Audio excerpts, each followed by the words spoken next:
Have you ever wondered how a land of ancient kings and mystical temples became one of the most powerful nations on earth?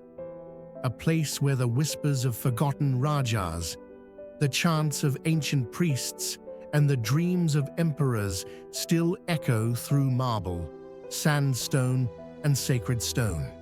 Today, on ERA Edges, we uncover the untold, unbelievable story of India. Not from textbooks, but from its living monuments. India doesn't begin with a war. It begins with a question.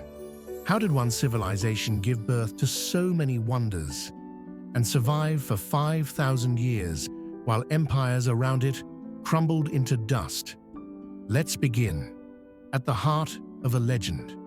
Taj Mahal, a love story or a royal puzzle? The Taj Mahal isn't just a tomb. It's a masterpiece of Mughal architecture, mixing Persian, Indian, and Islamic styles. It uses white Makrana marble that changes color with sunlight and moonlight. It is perfectly symmetrical, except for one thing: Shah Jahan's own grave, which was added after his death, making the symmetry imperfect. Some legends claim the original architect's hands were cut so they could never build anything so beautiful again. Love or obsession? History refuses to choose. Hawa Mahal, the palace that breathes, not a palace to live in, but a palace to see through. Hawa Mahal is basically a massive screened wall. Royal Rajput women followed purdah. They couldn't be seen by the public, yet they wanted to witness festivals and street life. The 953 tiny windows, jharokas, created a cooling air conditioning effect long before electricity. It's a masterpiece of Rajput architecture with Mughal influences. Beauty, comfort, and secrecy all woven into pink sandstone. Qutub Minar, Tower of Triumph, or warning. Qutub Minar marks the victory of the first Muslim rulers in India, signaling the end of many Rajput kingdoms around Delhi. Built using red sandstone and marble, its verses from the Quran spiral upwards, as if calling the sky itself to witness. But at its base lie broken pillars from 27 earlier Hindu and Jain temples, reused and repurposed.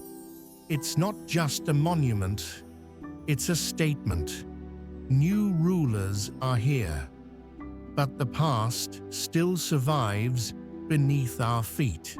Temples where history became holy. Konark's Sun Temple, Odisha, built like a massive chariot of the sun god, Surya, pulled by 7 horses. It acts like a sundial. Parts of the temple tell time when sunlight strikes specific wheels.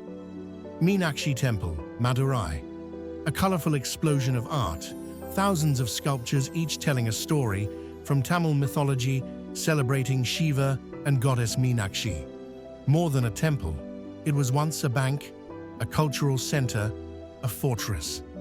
Somnath Temple, Gujarat, said to be made of gold by the moon god, silver by the sun god, wood by Lord Krishna, and stone by Bhimdev.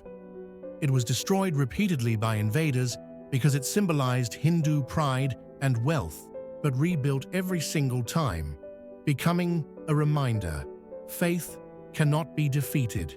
Civilizations and spirit, from the planned cities of Harappa and Mohenjo-daro with drainage systems better than some modern towns, to Chandragupta Maurya and Ashoka, who ruled with power and then with peace, to the golden age of Guptas, who gave the world zero, chess, Sanskrit poetry, and advanced medicine.